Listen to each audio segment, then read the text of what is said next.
And if you look at the map of India, it is saffron, except take the tip of North India, Jammu and Kashmir, Himachal Pradesh, Punjab, leave that aside. It's complete saffron, north, west, now the entire east and heartland India is all saffron.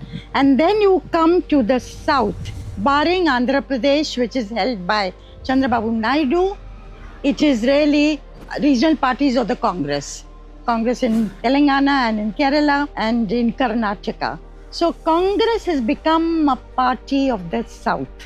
We go back to what was the case in 1977 when Mrs. Gandhi, Indira Gandhi, was routed all over North India and the south returned her, those states. So we are back to 1977 as far as the Congress goes. Now, the regional parties have been particularly weakened in the India bloc. The Congress, of course, has managed to hold its ground by wresting Kerala. But you look at TMC weakened, you look at DMK in Tamil Nadu weakened, earlier in Bihar, RJD weakened, Arvind Kejriwal, the Aam Aadmi Party, having lost Delhi, weakened and on the back foot. And if you look at other parties also, you find that, BRS put out of power, Naveen Patnaik's BJD was put out of power, Janata Dal Secular of Devagowda, not quite what it used to be.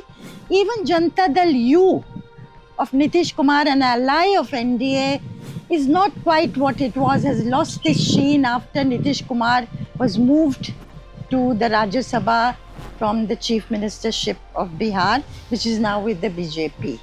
And of course, earlier the Sharad Pawar's NCP split and you have Shiv Sena split. So overall, the regional party scenario has weakened. Now, does that make them more amenable to doing business more effectively with the Congress party in an alliance India? Now, does the India bloc have an opportunity? Yes, because I think because they are weakened, it may be a case of, marta kya na karta, and it may well become an existentialist crisis for them, that unless they hang together, there'll be nothing left of them. Virtually, each one of them will die a slow death. So let's see what happens in the coming days. But there is an opportunity here for the entire opposition to regroup on a different footing, having thought through their narrative, and with the economic difficulties bound to increase now in the country. Oil prices are going up, the Gulf War is not ending, this has a bearing on India. The Prime Minister was in Netherlands, has talked about this decade being a very difficult decade, so want people to tighten their belts and get ready for austerity measures.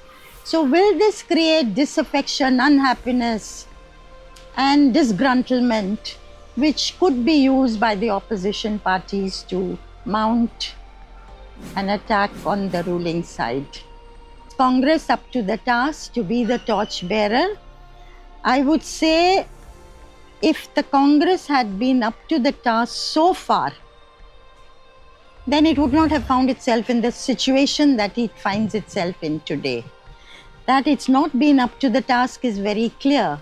But it's also very clear that it needs to be up to the task because there is no other force that can provide a real all-India opposition to the ruling BJP, which I said is a resurgent force. And in any democracy, if nothing else, a strong opposition is called for.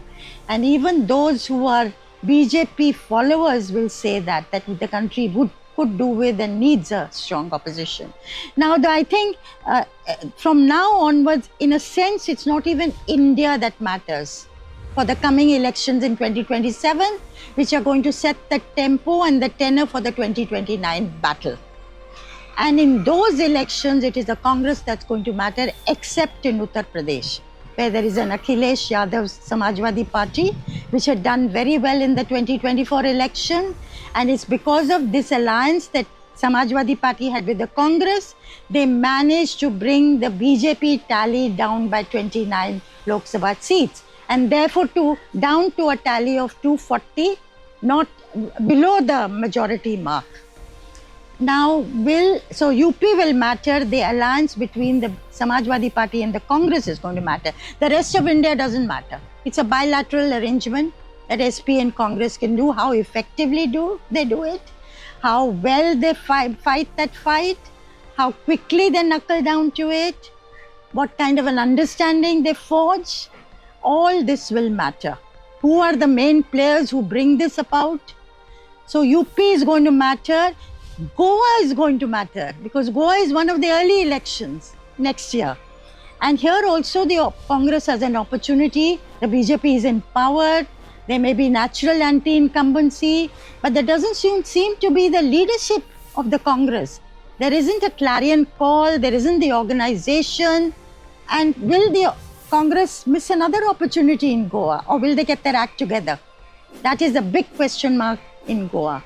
Goa could set the again, the psychological, if you win this state, though small as it is, it could give a psychological setting to the opposition. Then, of course, there is Punjab. There again, the Congress matters. And the BJP certainly has its eye on Punjab as a border state, but also a state where, which in the last months you felt they had almost given up on Punjab. They had broken away from the Akali Dal, and they were not in the reckoning. They were not very popular after the farmers' agitation. But now they seem to have made up their mind that they'll have a go at it because they've weaned away 7 Aam Aadmi Party members of the Rajya Sabha, got them to merge in the BJP. And I don't see that as a standalone event. I think they have their eye on Punjab. They probably have a plan up their sleeve. Mr. Amit Shah had spoken of undertaking a yatra through Punjab, taking up the issue of drugs, which is, which resonates with family. This will be an issue above caste community. So they certainly are planning for Punjab. Of course, there is Himachal Pradesh, where also Congress has a stake. It's in par there. There's Uttarakhand, again, where the Congress has a stake. Of course, Gujarat comes later in the year. Manipur is also there, and Gujarat comes later.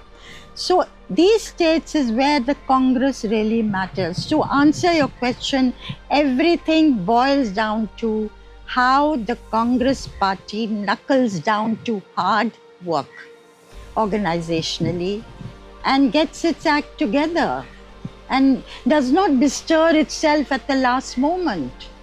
I mean, you have V.D. Satishan now to be the Chief Minister of Kerala. It took them 11 days. It took the BJP 1 day to have Shivendu Adhikari as the Chief Minister. Now, they knew that they had won. They were quick on it. They thought about it. Congress knew they had a very good chance of winning Kerala. And it had 3 contenders, but they took their time over it. So this, what I call the killer instinct, is what the Congress lacks, and everything will depend on how the Congress gets its act together for the election, the big battle of 2027.